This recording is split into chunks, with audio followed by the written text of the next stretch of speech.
3D-teenistusele. Te võite praegu korraks istet võtta ja Maitu tuleb siia ja räägib natuke sellest, mis lähiajal tulemas on 3D-s.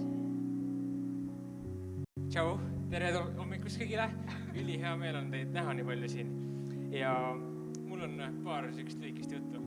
Esiteks selline teade, et tänasega lõpetame me selle religiooniseeria ära ja järgmine kord ootab meid süke uus teema nagu 3 tähtsat sammu.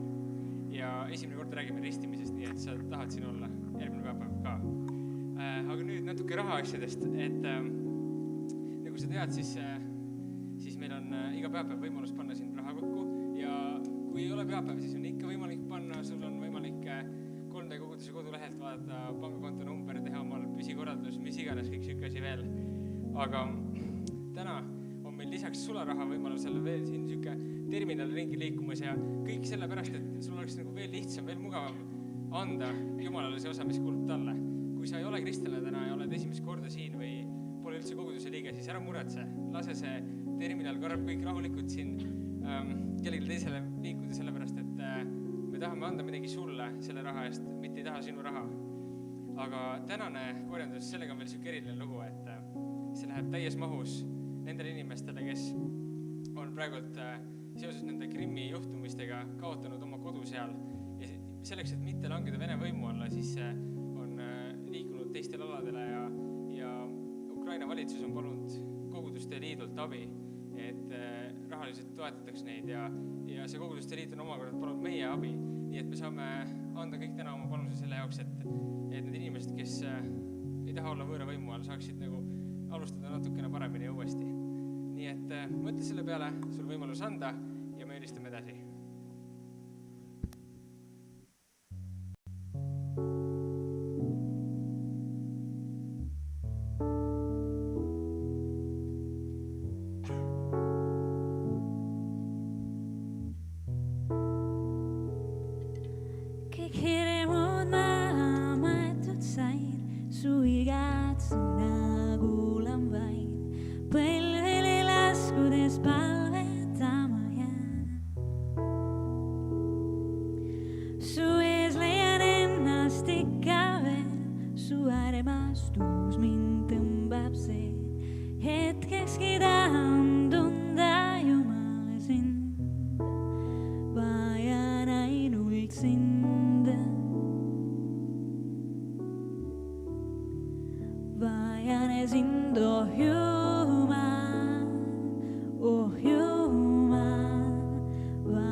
see maailm on su käes.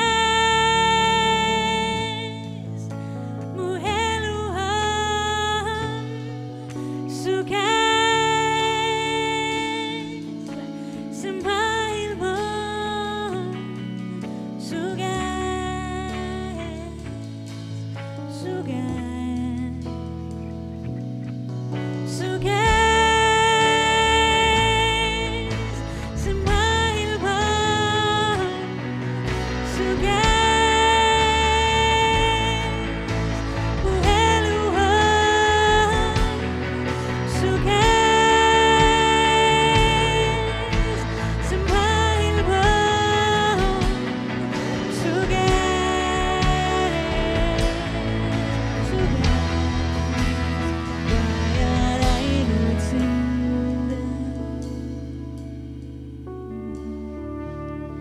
Vajan sind oh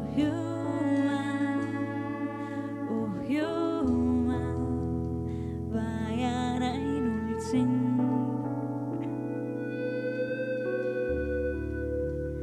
Vajan sind oh Jumal. Jumal, ma tänan sind selle eest, et sa oled praegu siin, Jumal. Ja et sa kuuled seda, Jumal, kui me palvetame sinu poole, kui me laulame sinule ja lihtsalt ma tahan sind selle eest, et tõesti, Jumal, sa võid meid õnnistada, Jumal, sa võid meid kõnetada siin täna, Jumal, usume seda, et sa oled läbi enda vaimu siin. Ma lihtsalt paletan, et me kogeksime sind.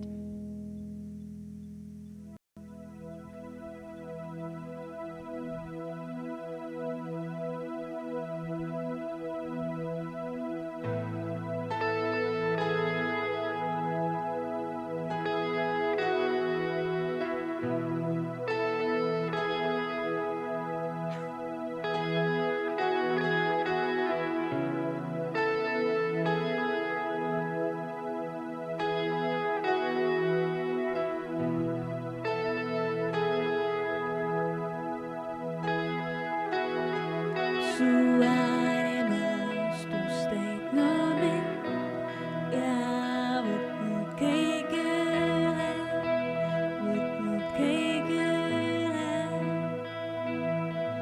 ja kõik, mis igatsen ma, ole sinu juures, ole sinu juures. Sa tõmba mind lähemale, vii mind sügavale, ma tahan tunda sind, ma tahan tunda sind. Su armastus on suurem, kui mis ma alles tundnud, ma tahan tunda sind, ma tahan tunda sind.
su armastus on suurem, kui mis ma alles tundnud. Ma tahan tunda sind, ma tahan tunda sind.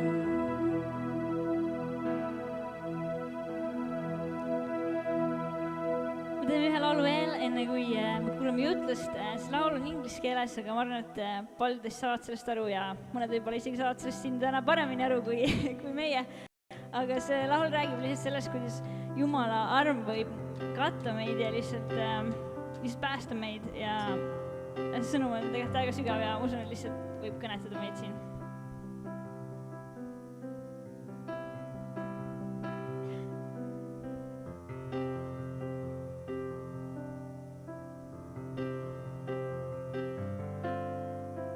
Standing here in your presence, in a grace so relentless, I am won by perfect love, wrapped within the arms of heaven, in a peace that lasts forever, sinking deep in a mercy sea.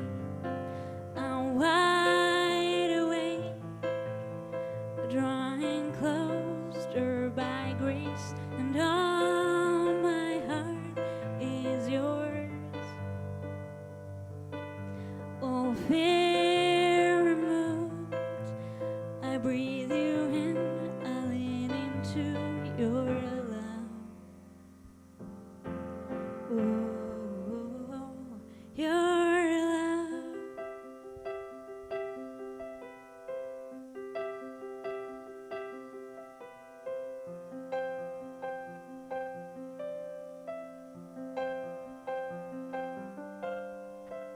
When I'm lost, you pursue me.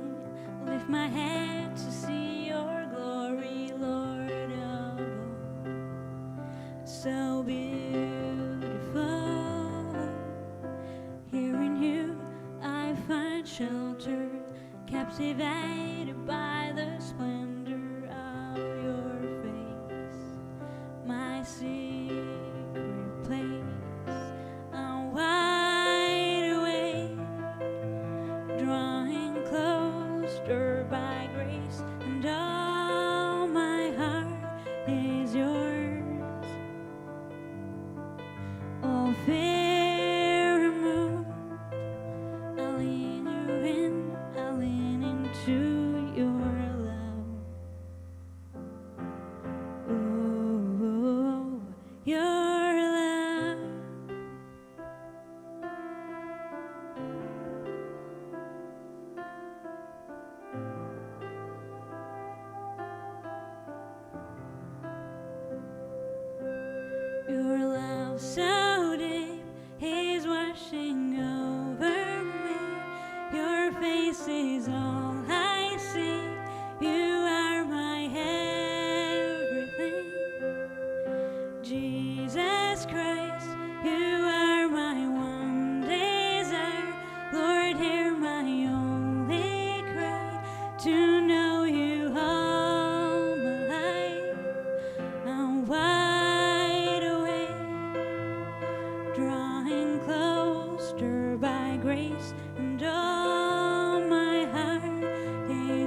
voice is all I sing. You are my everything.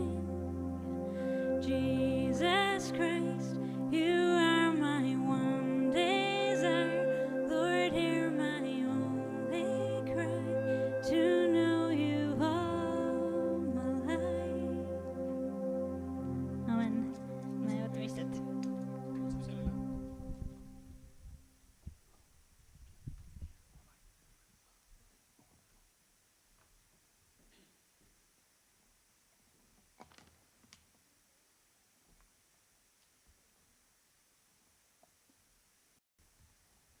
No nii, tere!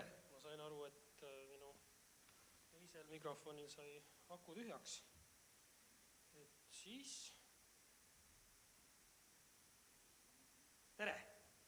Tõnis olen. On hea meel täna teiega koos siin olla. Ja vaadata, kuidas teil viliseb ka või viliseb. Kuidas teil läheb? Miks te siia... Kuidas te sattusid siia täna?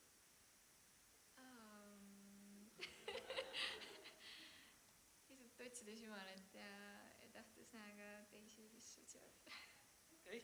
Okei. Sinust on mul nii hea meel, sest et sa oled üks väheseid inimesi, keda ma tunnen siin seltskonnas. Ma olen nii vana inimene, ma paljusid ei tunne. Aga teiseks, ma olen teisest linnast ka, ma olen Tallinnast ja tegelikult minu elu iseloomustab veel see, et ma olen mingi 10 aastat oma elust elanud sinu kodumaa lähedal. Tegelikult kodumaa on vist Eesti või? Aga ühesõnaga Korea lähedal ma olen elanud Hiinas ja tänane teema, see viliin on nagu hea, eks ole, nii peabki olema, teile ei vilise, eks ole, siis on hästi. Et tänane teema on siis meil budism ja me tõesti jätkame siis seda sarja, teie olete olnud siin koha peal, ma loodan, et kõik need pühapäevad, nüüd ta küll vilises, väga äge, aga mina olen vaadanud natukene netist ja kui selle pildi saaks esimese, siis oleks juba päris lahe. Et me räägime siis budismist. Te võite äkki näha siin, kui te väga hea silmad on, et budism on üks suur religioon, aga ta ei ole väga suur. Mis võin selle ära jätta nüüd? Super. Näed. Ja kõik jätkub, pidu jätkub. Et budism on üks natukene suur religioon ja samas ta ei ole nagu väga suur, et kui te olete moslemi maailmas kuulnud ja ka hinduismist, siis budiste arvatakse, et erinevad statistikad on ja tegelikult need oli ükski päris akuutsed, et mis maalt keegi on budism. Budism on väga vaba religioon, selles mõttes, et kohati tema piirid on väga hajuvad. Ja ma arvan, et eriti siin läänemaailmas inimesed identifitseerivad ennast budistina ja samal ajal nad ei järgi väga palju täpselt seda õpetust, mida siis budism oma kitsamas mõttes õpetab. Aga umbes 300 pluss miljonit, 400 miljonit, mõni ütleb optimistlik, et 500 miljonit inimest usuvad. Tema siis see lähtepaik on siis siin Põhja-Indias ja nüüd nagu te näete, punane osa on see, kus siis enamus või valdavad budistlikud maad ja piirkonnad täna on ja ilmselt ka mina olen täna siin sellepärast, et ma olen oma 10 head parimat aastat elanud just selles Hiina piirkonnas, kus on budism väga tavaline igapäevane elu osa. Ja samas ma pean endale aru andma ja hea, kui sinagi aru annad, et ega siis sellise 20 minutiga ei suuda nagu väga selget ülevaadet sellisest suurreligioonist kuidagi pidi anda ja ma ei taha ka sellesse takerduda ja ometigi ma peaks millestki alustama, millestki üle minema, et midagi puudutama. Ehk ma teen mingeid üldistusi ja andke see mulle andeks, eriti kui sa nagu natukene oled seda ala ise nagu uurid, siis sa saad aru, et tegelikult nii suurt ala ei saa nii lühidalt käsitleda. Aga võib-olla üks asi, mis on ühine kõigi budismi voolude puhul, on Sansara ring. Sansara ring, paneme järgmine sama. Et nojah, ma tahtsin, et ta ei oleks lapik, siis seda väiksem ta on. Aga põhimõtteliselt see räägib nagu elurattast, mis siis, kus me kõik oleme budismi järgi. Ja inimesed on mida iganes nad siis teevad, nad on kuskil nendest olenditest, nagu te vast ju niimoodi ema piimaga juba teate, eks ole, et reinkarnatsioon, ümbersündimine on ka budismi üks teema. Ja see Sansara ringis siis ta jagab selle maailma või ütleme olendid, jagab kuude rühma. Et siin on nagu 3 nagu sellist õilsamat rühma ja 3 sellist nagu halvemat või negatiivset rühma. Ja kui õilsamates rühmades on jumalad mitte siis nii nagu meie kristluses, jumalused pigem, jumalad ja pooljumalad on siis siin pildi peal ja 3. selline õilisrühm on inimesed, sest inimesed on ainukene rühm olenditest, kellel on võime väljuda sellest Sansara ringist, aga selle juurde me veel jõuame. Siis need on nagu sellised õilsad, et hea on olla inimene, nii et budismi järgi see, et sa oled inimene, tegelikult see on nagu jackpot, et see on parim variant sellepärast, et see on ainuke võimalus sellest ringist välja saada. Ja siis on olemas halvad olendid, kus on siis põrgu, jällegi põrgu ei ole suugi mitte nagu meie kristlikus lähenemises põrgu, kus me näeme, et see on mingi teatud sfäär, mingisugune koht, ta ei pruugi olla väga füüsiline, me lõpuni ei oska kristlastena seda seletada, aga see on eraldatus Jumalast. Siis budistid näevad seda pigem sellise metafoorina, aga igatahes seal on nagu, põrgus on väga halb olla, see on nagu kõige alam koht või paik, kus olla, või kõige halvem koht, kuhu inimene või siis olend võib sattuda. Aga siis on olemas veel sellised, neil on mingi tore nimi ka, preetana, ehk siis et niisugused näljased vaimud. Ja need näljased vaimud on sellised, kes on nagu sellised, minu jaoks nagu teemoni moodi natukene, et nad ei saa nagu kunagi oma isu rahuldatud. Et ühesõnaga sa võid sattuda näljase vaimu olukorda. Ja siis lõpuks on olemas loomad. Ja see on nüüd see, kus kogu elus olendid keerutavad. Ja siin pildil on see nagu hästi näha, et tegelikult on nagu sellest ringist on võimalik välja saada, et siit, nüüd on hästi väike, siit läheb väike selline suitsuvine ja üleval on Buda. Ja Buda on siis see, kes on jõudnud nirvaanasse, eks ole, kes on jõudnud välja sellest ja see on siis, mis olekski nagu budismi eesmärk. Et kuni sennamaani sa alati oled, ma vaatasin seda videot, Risto rääkis, et väga paljud asjad muideks sarnanevad siin hinduismiga, sest et budism ongi ju Indiast pärit, hinduismi poolt väga palju mõjutatud. Seal vist oli juttu samsara, siin räägitakse sansarast, aga sisuliselt on see sama asi. Ja seal hinduismi puhul oli, et oli mingi 20 000 korda või ümber sündida. Budism ütleb, et sa jäädki ümber sündima, kuni sa ei jõua inimese seisuses, ei tee seda teadliku teadvusele jõudmist, ehk nirvaanani ei jõua, et sa saad siit sealt ringist välja. Et senikaua sa seal ringis tiirutad ja oled. Ja selline see universumit siis nagu üritatakse kirjeldada.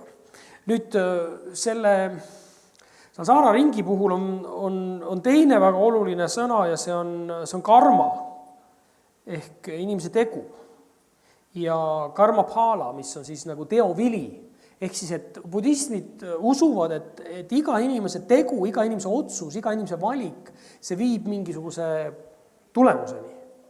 See kannab mingisugust vilja. Ja põhimõtteliselt, eks meil kristlastena ka, eks ole, me ütleme, et see, mida sa valid, et see toob oma vilja. Et kui sa valid himud, siis see sünnitab patu. Ja lõpuks tuleb surm. Ja siin samamoodi öeldakse, et ühesõnaga, et ükskõik kus sa nagu oled, siis see, kuidas sa oma elu elad, kui sa oled iha loom, iha kassike ja mjau, ja sulle ilusti pai tehakse, et siis on sul lootus, et järgmises ringis kassielu saab läbi. Ma täna hommikul sain teada, et rott elab umbes 2 aastat. Mul pojal on rott ja ta on 1,5 aastat vana ja tema usub, et tema elab igavesti. Kui mu poeg oleks budist, siis ta oleks õigus, aga ta on kristlane ja seega on tema rott juba vanaduspõlves, aga olgu siis kass või rott, kui ta on igatahes tubli ja mjau teeb, siis on tal lootust saada järgmises ringis nagu paremale, kas pooljumalaks või inimeseks või hoopiski jumalaks. Ühesõnaga see jumalatest ma veel kord nagu ütlen, et see ei ole nagu, öeldakse, budism ei ole üldse teistlik religioon, eks ole, seal ei ole üldse jumalat, see on nagu jumala vaba, nagu ateistlik religioon mõnes mõttes. Et ei ole sellist kõrgemat võimu, et on pigem see süsteem, on see eluratas, see kõik. Aga seda karmat, see on siis nagu, see põhjustab paratamatult kannatusi ja eluratas, kõik see on täis kannatusi ja kannatus on väga suur võtmesõna. Kui sa nüüd selle järgmise pildi paneme, me näeme kannatavat last, eks ole, me näeme ja küsime, et no miks need inimesed peavad nälgima? Ja see tavaliselt on hea võimalus raha palju kokku ajada, kui sa nagu näitad hästi nukraid pilte ja inimesed kannatavad.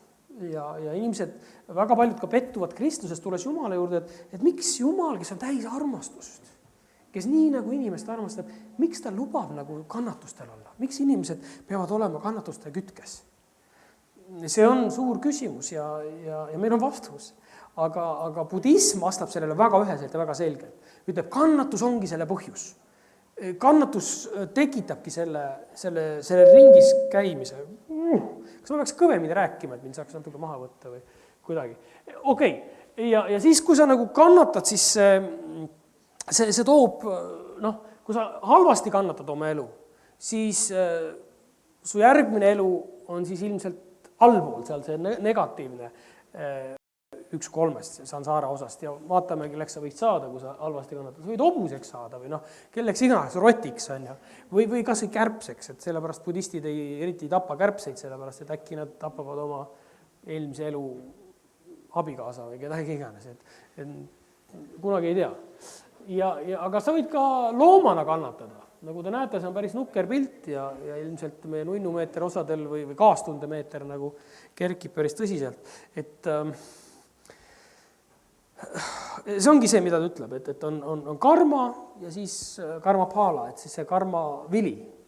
Et ta nagu teovili, et see siis nagu viib inimest edasi, aga mis, või olendid siis, aga mis nagu on oluline budismi puhul on see, et olendil on alati võimalus valida. Temal on nagu vaba valik.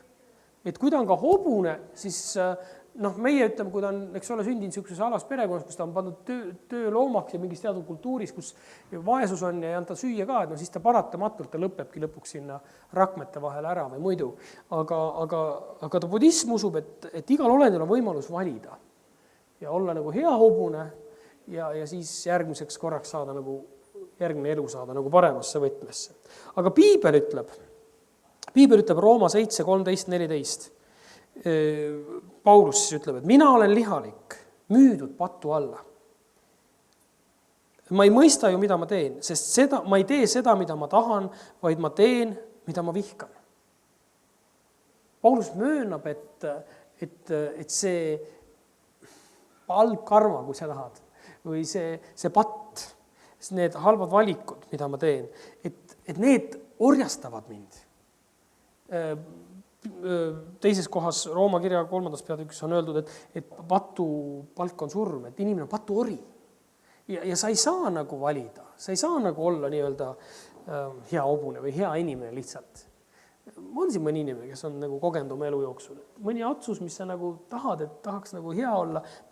Mulle meeldib üks lugu lapsepõlvest on see Münchhausen, eks ole, kes on patsist ennast kuskilt soost välja tõmbas. Et tahan nagu paremaks hakata, võtan patsist kinni, tõmban ennast välja. Mina ei suuda, ma ei tea, kas keegi teist suuda, on siin keegi Münchhauseni nimeline. Et me ei saa nagu ennast muuta, aga budist ütleb, et sa saad. Sa saad, sul on alati võimalus valida. Ja me Kristuse juures me leiame, et inimesed on juurenud ja mõtelnud selle üle, et tegelikult kas meil üldse on võimalik valida. Et kui Jumal ei anna armu, meil tuleb see sõna arm, et Jumal kingib. Mitte midagi sa ei ole ära teinud. Jumal lihtsalt, sa meeldid talle. Mitte lihtsalt, et sa oled ilus cute, eks ole, selles mõttes, vaid Jumal armastab sind, sa oled tema ja näo järgi loodud. Ja see on Jumala arm ja see on ilma midagi, mida sa saad ära teha. Sa võid olla niisugune siga. Sa võid niisugust käkki kokku keerata oma eluga. Sa võid roppusi elada, sa võid tappa inimesi. Aga sa oled Jumala näo järgi loodud. Ja see on väärtus, mida Jumal on sulle andnud. Ja see on minu arust nagu niivõrd fantastiline ja samas niivõrd erinev siis sellest budismist. Aga budism räägib siis seda, et inimene jõuab, ülim eesmärk ei ole mitte jõuda Jumala juurde, nagu Jumala ja inimese suhe nagu saaks taastatud, nagu meie räägime, vaid ütleb, et inimese ülim eesmärk on jõuda sealt ringist välja, jõuda nirvaanasse. Mis asi tähendab nirvaana? Kas keegi teab, kust see sõna tuleb? Äkki on keegi õppinud? Nirvaana. See tegelikult on, kui küünal on mul käes kujutatud, ja momentamas, puhusin. Ühesõnaga, kui leek kustub, kustumine, hajumine, see on nirvaana. Ehk siis, et kui su eluleek kustub, kui sinu ihad, mis siin tõmbavad ja mis paratamatult põhjustavad kannatusi, kui su ihad kustuvad, kui sa jõuad teadmusele, ülimale teadvusele, siis sa jõuad nirvaanasse. Ja et jõuda nirvaanasse, selleks on tee, selleks on astmed, sammud, mida sa pead tegema. Ja selleks on tavaliselt 8 osa, nagu on järgmine slaid, on dharma. See on õigus, jah. No ühesõnaga, kohe. See on nüüd see 8 astmeni, no need on erinevaid, joonistatakse erinevaid väljenditega. Kui sa näed niisugust ratast, natukene nagu see laeva rooliratas, vaen, et sisemisi värve pole, et siis see väljendab seda, et inimesena sündides siis sul on võimalus nagu pingutada ja mediteerida ja jõudma oma teadvuseni ja siis, kui sa need astmeid järgid, ma ei võta selleks aega, et täpselt sellesse omaette süveneda, siis on võimalus, et sa lõpuks nagu haihtud. Su iha, su elusoov, su kannatus, see kõik haihtub. Sa oled nirvaanas, sa Buda. Aga Buda juurde meil tulema. Aga Piibel ütleb meile 1. Korintuse 8.1, et tunnetus, see on siis, mida nüüd budism väga kõrgelt hindab. Tunnetus teeb suureliseks, aga armastus ehitab. No seal alumine osa, eks ole, ülemist osa ma ei loe. Ja 2. Korintuse 4.6, sest see, kes ütles, pimedusest paisku valgus on Jumal, kes on hakanud särama meie südames, et tekiks tunnetuse valgus Jeesuse Kristuse isikus olevast Jumala kirkusest. Ehk et Pauluse tekstid on natuke raskesti mõistetavad, minule küll, ma ei tea, teie olete muidugi kõik, te olete Tartust, teil on pea on hoopiski helgem, see on arusaadav, aga põhimõtteliselt tunnetus ei ole paha asi, mida ma tahan öelda. Tunnetus teeb suureliseks, kui sa ikkagi tead midagi, kui sa mõistad midagi, mina saan tegelikult aru, kuidas asjad on, siis tekib siuke eneseteadvus, uhkus. Aga siin ta ütleb see kirja koht, et see tunnetus kirgastabki Jeesust. Et me peaksime Jeesust tunnetama. Et me peaksime Jumalat kogema. Aga budism üritab tunnetada iseenda olemust, universumi olemust, kõige selle ringi, selle kannatuse põhjust. Sellist, see on hoopis teine asi. Ja tulemus on siis see, et me võiksime sellest ringist välja saada. Ja oluline on, et budistil on kontroll enda käes. Tema teab, tema suudab kontrollida, tema võib arendada ennast. Enesarendamine on budism. Meelelise. Väga paljud sellise psühholoogia ja inimese meele ka nagu teadusarvud, mis uurivad siis inimese meelt ja psühholoogiat, siis väga palju on budism selline, ta mõnes mõttes nagu üsna teaduslik religioon. Selles mõttes, et ta tegeleb teadlikult oma meele arenemisega, mõistmisega, kuidas me aju toimib, kuidas me elu toimib, kuidas me ihad toimib, mis refleksid meil käivad. Ja selles mõttes, ta on nagu hästi tark, kui sa tahad väga tark olla, kui sa tahad nagu tõesti tunnetada, siis budism on sinu tee. Selles mõttes, et sa tõesti nagu võid jõuda väga kaugele. Inimese meel on nagu ammutamatus, on hästi sügav. Aga mis on selle eesmärk? Kuhu see välja viib? Ja et kui siis budismis on see kontroll lõpuni inimese käes, vähemalt niimoodi õpetatakse, siis kristlasena me mõistame, et kontroll on patu käes. Pat valitseb meid. Kuni me tuleme Jeesuse juurde, siis me anname oma kontrolli, siis me ütleme, Jeesus, sa oled mu isand. Jeesus, sa oled mu issand, sa oled mu kuningas. Võta sina minu elu, sina valitsed. Sinul on õigus. see on nagu väga suur vahe siin. Ma loodan, et me mõistame. Shakyamundi, Siddhartha Gautama on siis Buda. On siis see, kes nagu alustas hinduistliku taustaga, ta pärineb siis Põhja-Indiast valitseja soost, selline nagu aadlik ja ta üritati hoida kannatuste eest, üritati niimoodi pütis kasvatada, nagu Eesti näide ütleb. Ja siis üks päev, kui ta jõuab sealt paleest välja ja siis ta jõuab ja näeb, et ta ei suuda. Ja ta hakkab mõistma seda kannatust ja ta tahab teada, miks inimesed kannatavad ja bla, ma ei taha selleni pikalt minna, kui sind huvitab, selle kohta on hästi palju igast materjale, aga põhimõtteliselt ta jõuab siis sellesse valgustatusse, nirvaanasse. Ja tema, kui ta jõuab Buda seisusse, kui sa jõuad nirvaanasse, siis budism üldiselt, no siin on nüüd erinevused erinevate voolude puhul, aga põhimõtteliselt ütleb, et Budal on võimalus otsustada.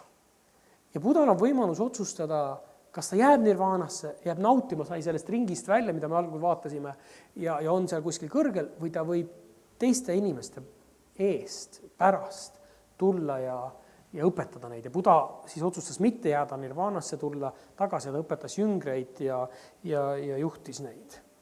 Eesti keeles kasutatakse sõna virgumine selle nirvaana asemel, et see on virgunud. Ma tean, et meil on virgudusvõimlemine, eks ole, et midagi nagu virgub minus, aga põhimõtteliselt see on see, et su meel, et sa oled jõudnud sinna ülemale tasemele. Ja et seal on selline reaalsuse tajumine, mis nagu päriselt on. Et see kõik siin on näiline, et see, et elus on tegelikult rõõm, et see on näiline, tegelikult on kõik kannatus. Ja võib-olla ma natuke dramatiseerin üle, aga põhimõtteliselt jõutakse või otsitakse seda tõelist reaalsuse tajumist. Esimese Moosese 3. peatükis 6. salm ütleb, et kui Aadam ja Eema langesid, läksid ja võtsid selle vilja, eks ole. Enne Gautama oli ka seal puu all, aga see ei olnud mitte hea ja kurjatundmise puu, kuigi natuke sarnane. Igatahes tema jõudis selle puu all siis selle ülima tundmesini, aga siis naine nägi, et puust oli hea süüa ja see tegi tema silmadele himu. Et puu oli ihaldusväärne, sest see pidi targaks tegema. Siis ta võttis viljast ja sõi, andis oma mehele ja ta sõi. Et see targaks saamine, Tartus on üks vaim, teate, eks ole. Okei, ma ei taha selle nalja peal pikalt, mul aeg tiksub halastamatult, aga põhimõtteliselt me kõik tahame targaks saada. Mulle meeldib olla tark ja sulle meeldib olla tark ja midagi teada. Aga kui sa nagu väga armastad seda, et ma jõuan selle ülima tarkuseni, ülima tunnetuseni, siis tegelikult see pilt, mis meil on antud Moosese raamatu alguses, see pattu langemis, on tegelikult väga aktuaalne ka täna. Et mina, see jõun pidi targaks tegema, seda ma tahan küll, uus kogemus. Seda peaks proovima. Ja ma arvan, et see on üks põhjus, miks noored inimesed, nagu enamus te olete, ka nagu väga tihti nagu ei otsusta ühegi usu või oma elu asjad ära, sellepärast nad mõtlevad, et see on liiga lühinägelik, et siin on veel, valikut on rohkem, on veel rohkem tarkust, on veel huvitavamaid lähenemisi. Ja budism on kaheldamatult väga huvitav, aga see võib osutuda selleks hea ja kurjatundmise puu viljaks, mis ei too ilmtingimata seda elu ja põnevust, vaid hoopiski patu. Paljud inimesed näevad sarnasusi Jeesuse õpetuse, kristluse ja budismi vahel. Ja siis nad, näiteks seesama Shakyamundi, siis Buda. Et ta on ju see, et ta ei läinud taevasse, me teame, kuidas Piibel ütleb, et Jeesus tuli maailma, võttis orja näo ja siis ta suri meie eest. Ja budismis on täiesti selle lähenemine olemas, selle nimi on bodhisattva. Ehk siis, et see keegi, kes on jõudnud Buda seisusse, kes on jõudnud selle üliva teadmuse, ta võiks minna nirvaanasse ära. Las ta siis olla. Ja siis ta on otsustanud olla bodhisattvaks. See noormees näiteks, ja siis räägitakse Mahajanas, räägitakse sellest ümbersündidest, et bodhisattva nagu reinkarneerub uuesti inimesena, et jälle olla selleks teenäitajaks, abistajaks. Ja pane siis järgmine pilt ka, et ühte bodhisattvat me nagu tunneme päris hästi. Ta on Eestis ka mitu korda väisanud Eestit. Siin on ta meie presidendiga koos. Dalai-laama.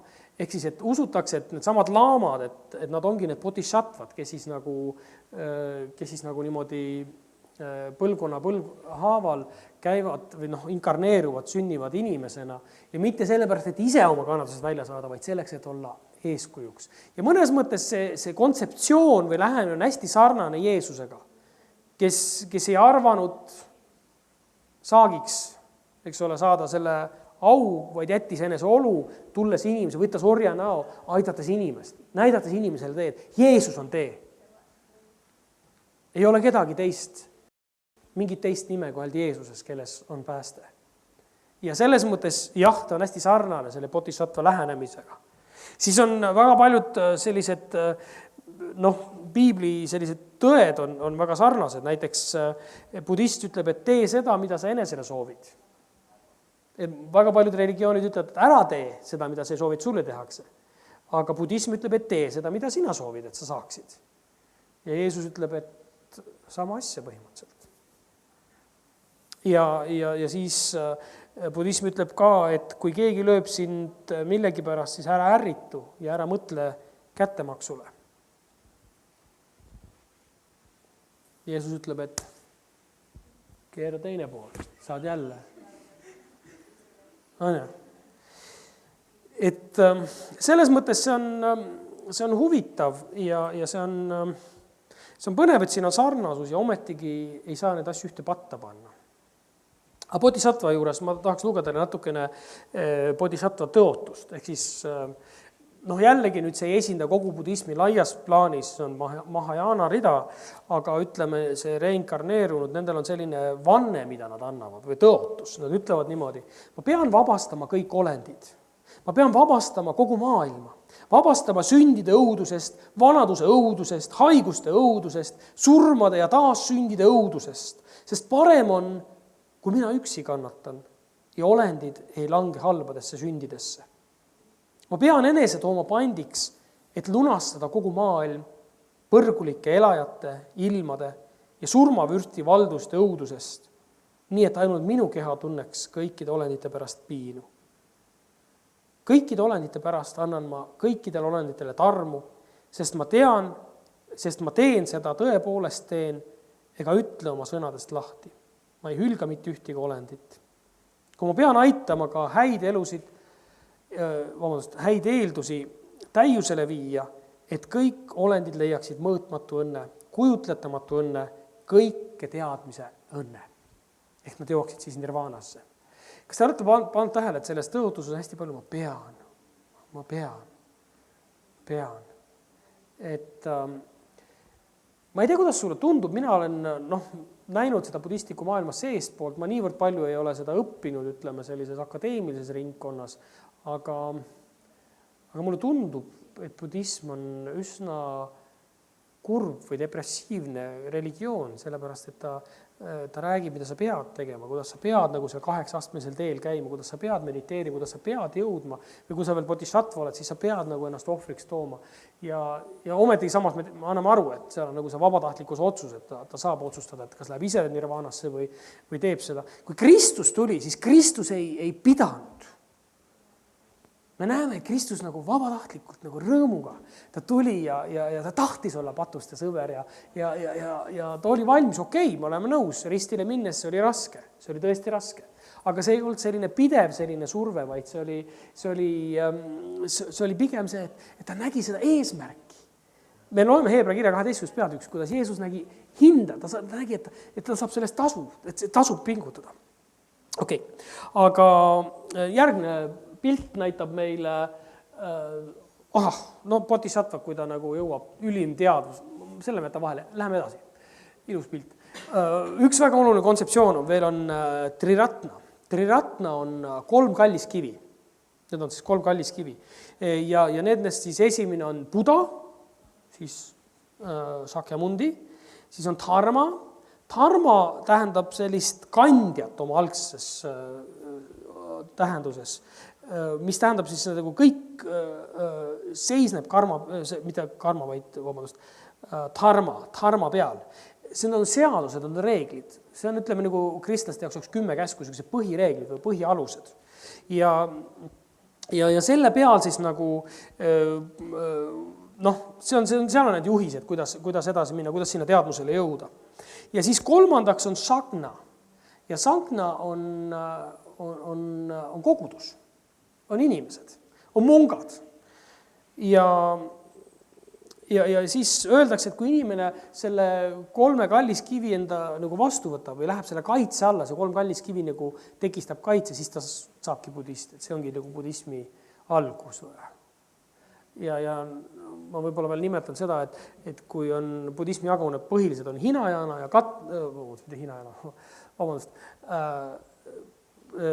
jaguneb mahajaanaks ja hinajaanaks. Jaapani keeles on hinajana ja katakana. Aga ühesõnaga on hinajana, mis nagu tegeleb siis selle Buda õpetuste ja need tekstid on hästi piiratud.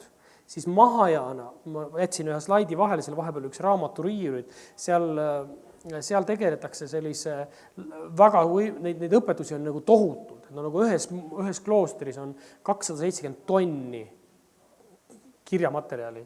Nagu meil on nagu üks piibel siin. See ei ole poolt tonnigi. Seal on 270 tonni. Ta on küll kaselaudadele toksitud ka. Ja siis seda läbi lugeda läheb 30 aastat ühel inimesel. Et nagu mitte keegi õieti ei suuda seda läbi lugeda, nad ei loe seda süstemaatiliselt niimoodi läbi. Et on nagu, ja siis on tohutu palju erinevaid koolkondi. Aga põhimõtteliselt, kui me räägime sellest, mis siis Buda kaitseb, see 3 kivi, see triratna, siis kogudus on üks oluline osa sellest. Aga nüüd ma olen teid vist surnuks rääkinud, mul on tunne. Ma mõtlesin, et vaatame korraks ühe pildiga, kuidas päriselt see budistlik kogudus välja näeb, et paneme selle järgmise klipikese.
Okei, te saite aru, see oli nali.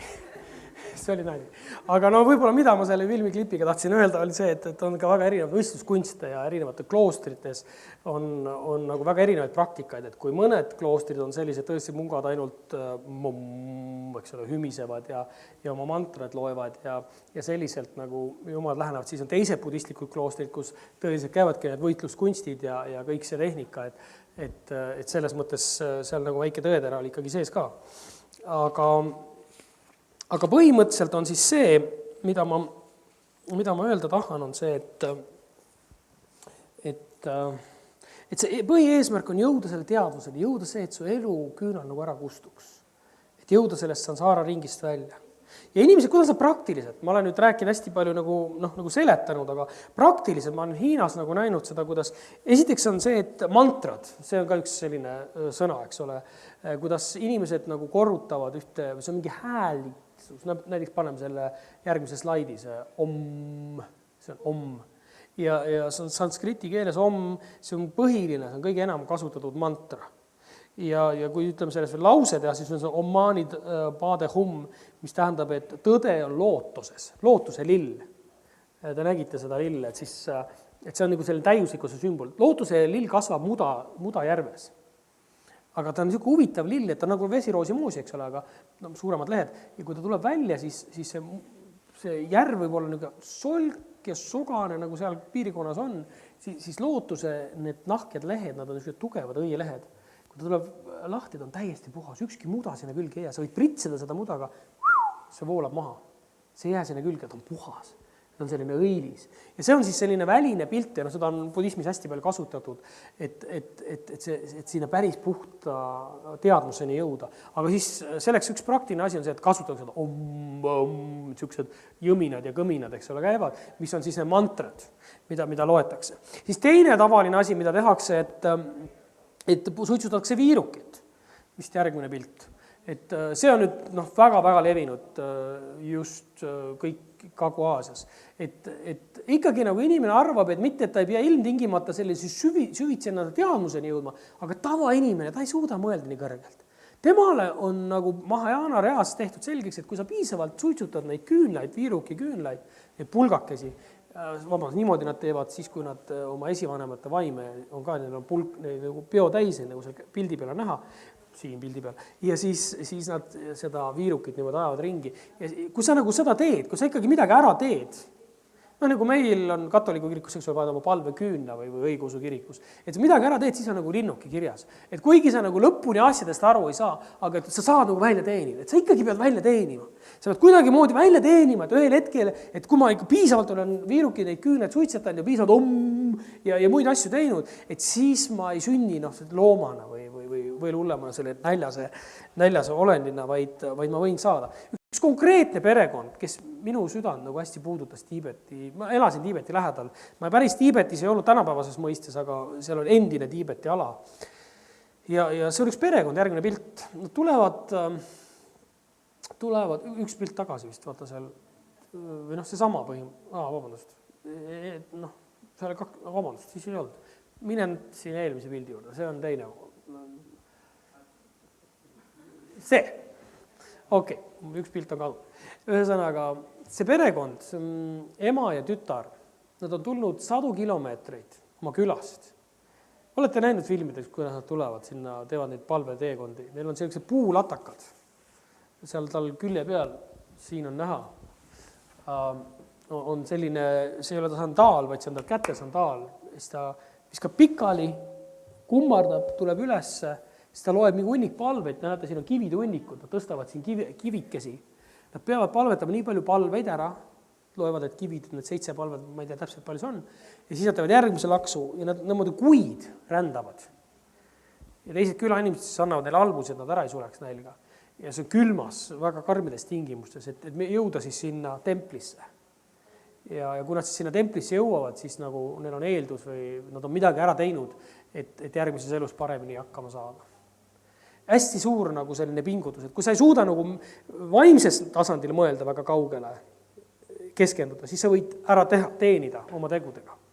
Aga mul on üks, mitmeid isiklikke tuttavaid oli just Hiinas, kes on teised jällegi, näiteks ohverdavad erinevad toiduaineid. Kas pühade puhul või lihtsalt oma elu puhul, õnne puhul pidevalt nad ohverdavaid toiduaineid või raha. Kas sa seda naeratavat Buda leiad sealt, budaid? Vaata, kas sa leiad selle budai pildi, vot see. Et näiteks, kui sa piisavalt raha annad, et siis Buda naeratab sulle. No see on natuke jällegi väga omaette kontseptsioon, neid naeratavat budasid on hästi palju, sa võid neid näha hästi palju, aga ta ei ole nagu klassikaline rida, see on üks kitsam just eriti Hiinas olev rida, aga see on siis see, et kui sa seda Buda silitad või näiteks kui on teetseremoonia, valatakse talle kuuma teed pähe sellele budaile, et siis see toob õnne ja see toob raha. Eestis Hiina restoranis sa võid näha selliseid budaisid tavaliselt. Ja siis on alati rahaga seotud ja siis muidugi kui sa ohverdad jälle, siis see jällegi teenib ära. Et sa saad nagu oma selle nii-öelda väljumise välja teenida. Aga mulle nii õudselt meeldib see, et Piibel ütleb meile, et mida? Ta on ütelnud meile, et Rooma 5:17 ütleb, et kes saavad armu ülirohkesti ning õiguse anni hakkavad valitsema kuningatena elus selle ühe Jeesuse Kristuse kaudu. Nõnda siis nagu ühe üleastumise läbi tuli kõigile inimestele surmamõistmine, nii on ka selle ühe õigusteo läbi kõigile inimestele saanud õigeks saamine elu. Jumal tuli, et meil oleks elu. Ja tänane kirjakoht, mis ma tahan, et sa kaasa võtaks, mis sulle meelde jääks, on Johannese 10:10.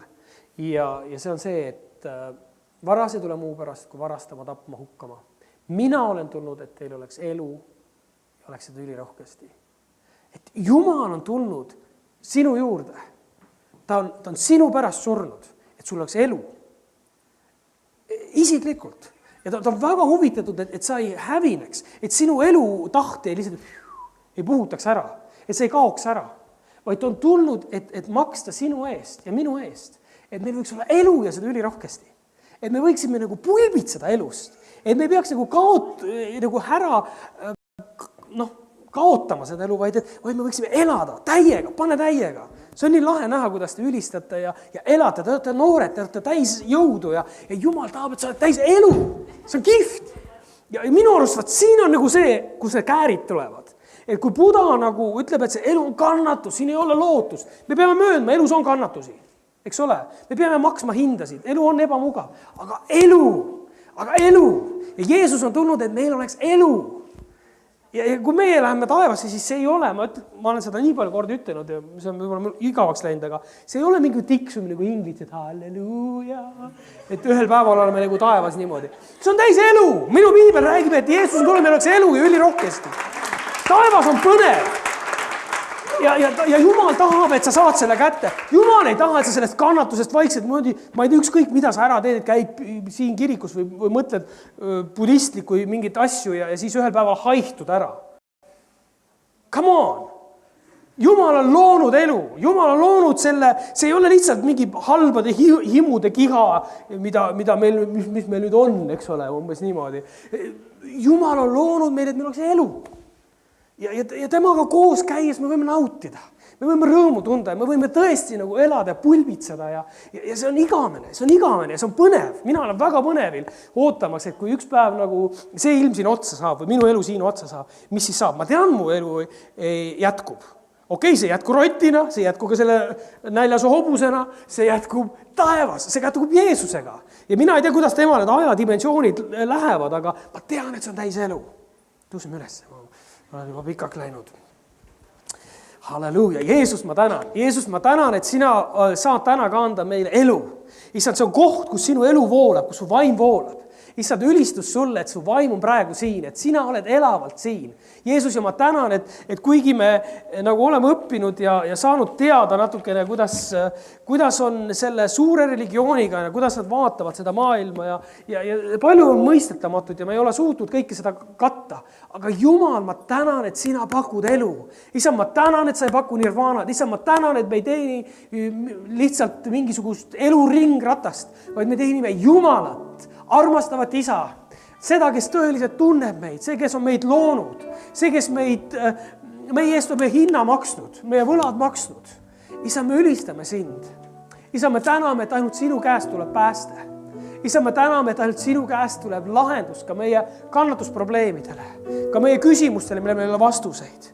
Issand, ülistus sulle iga noore eest. Issand, ma lihtsalt tänan sind ja ma palun, et su püha vaim liiguks praegu siin, kes on eluvaim, kes on elustaja vaim, kes on tarkuse vaim, kes annab seda õiget tunnetust Jeesuse Kristuse kohta.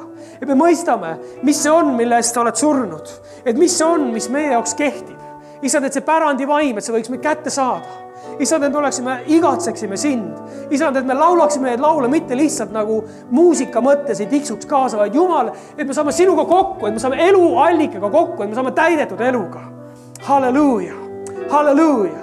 Jeesus, me täname sind, tänume sind. Issand, ülistus sulle. Issand, ma tänan nende budistide ees, keda ma olen näinud tuhandete ka, ma isiklikult võib-olla sadade kaupa, kes on Hiinast tulnud budismist Jeesuse juurde, elu juurde, kes on ütelnud, ma olen otsinud ja see on nii väsitav, see on nii koormav ja see on nii kurnav olnud, aga nüüd ma olen leidnud elu, ma olen leidnud vabaduse. Isa, ma palun, et ka Eestis, kus budism on moeasi ja kuidagi tundub hästi äge, Issand, et inimesed võiksid tulla Jeesuse juurde, saada päästetud, saada muudetud. Isa, ma palun, et need noored siin võiksid mitte eksida erinevate õpetuste tuulte käes, vaid võiksid saada täis elu. Võiksid täis elu minna edasi ja jagada seda elu. Olla kanalid selle elu voolamisel. Halleluuja. Issand, läkita neid. Igat ühte, kes siin on. Jeesus, sa oled meid kutsunud eesmärgi.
mis muud ma pean ma palun, et puhastaksid mu südant ja mõtteid ka.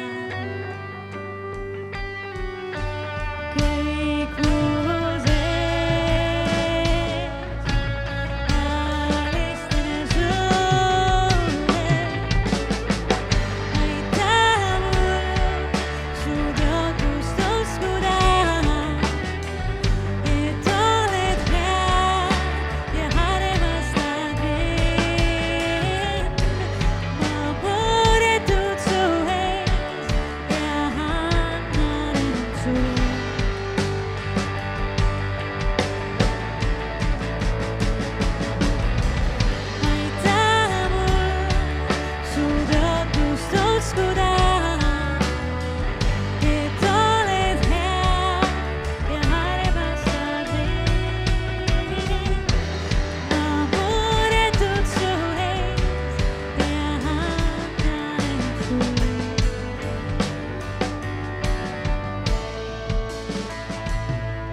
su tõotustuskuda.